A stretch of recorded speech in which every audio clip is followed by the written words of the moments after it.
Heard strange sounds from your EV and worried it's broken? Relax. Your car is just following the rules. Most electric vehicles emit artificial sounds at low speeds, usually under 20 miles per hour or 30 kilometers per hour, to alert pedestrians and cyclists who can't hear the quiet motor.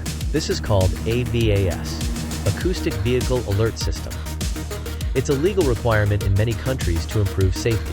Different manufacturers have their own unique sounds, some futuristic, some robot-like, but it's totally normal and intentional. So if your EV sounds like a spaceship, it's just protecting the people around you.